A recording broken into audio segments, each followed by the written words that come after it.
എന്നാൽ പിന്നെ നമുക്കൊരു ഏകാദശി നോറ്റാലോ. ഞാൻ രാവിലെ തന്നെ പൂരിയും കടലക്കറി ഉണ്ടാക്കിയിട്ടുണ്ട്. നല്ല ഗ്രീൻ പീസിൻ്റെ കറി ഉണ്ടാക്കി മക്കൾക്ക് കൊടുത്തിട്ടുണ്ട് കേട്ടോ. ഓല അങ്ങനെ സ്കൂളിൽ പോയി കഴിഞ്ഞിട്ട് ഞാൻ ഇതൊക്കെ മടി പിടിച്ച് ഇങ്ങനെ ഇരിക്കുകയാണ്. ഇനിയിപ്പോൾ എന്താ പണിയുള്ളത്? ചോറും കൂട്ടാൻ ഏതായാലും വെക്കണ്ടല്ലോ, നമുക്ക് ഏതായാലും തിന്നാൻ കഴിയണില്ല. അപ്പോൾ വെക്കണല്ലോ, കുറച്ച് കഴിഞ്ഞിട്ട് വെക്കാമെന്നൊക്കെ വിചാരിച്ച് ഇങ്ങനെ നിൽക്കുകയാണ്. പിന്നെ അലക്ക കുറേ ഉണ്ടായിരുന്നു, അതങ്ങോട്ട് അലക്കിട്ടോ.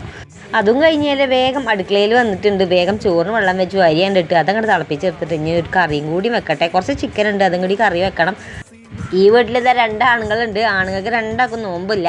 അപ്പോൾ ഓൾക്ക് ചോറും കൂട്ടാനും മസ്റ്റാണല്ലോ. അപ്പോൾ അങ്ങനെ ഞാൻ ചോറൊക്കെ വെച്ചു. ചോറൊക്കെ വെച്ച് കഴിഞ്ഞാൽ പിന്നെ എല്ലാ പണിയെടുത്ത് കഴിഞ്ഞാൽ എന്താകണം, ഒരു പണിയും ഞാൻ കണ്ടില്ല. അത് ഞാൻ എന്താകണം ഇതിനോട് ടോപ്പ് അടിക്കാമെന്നാണ് വിചാരിച്ചിട്ടോ. ഇക്കെല്ലാം മക്കൾക്കാണ്. പിന്നെ ഉച്ചയ്ക്ക് ഞാൻ പഴം പുഴുങ്ങിയതാണ് കഴിച്ചു. അങ്ങനെ ഡ്രസ്സിൻ്റെ പരിപാടി കഴിഞ്ഞിട്ടുണ്ട്. ഞങ്ങൾ പിന്നെ വൈകുന്നേരം ഒരു 3, 3:30, 4 മണിയോട് കൂടി നമ്മൾ അമ്പലത്തിലെത്തിയിട്ടുണ്ട് കേട്ടോ.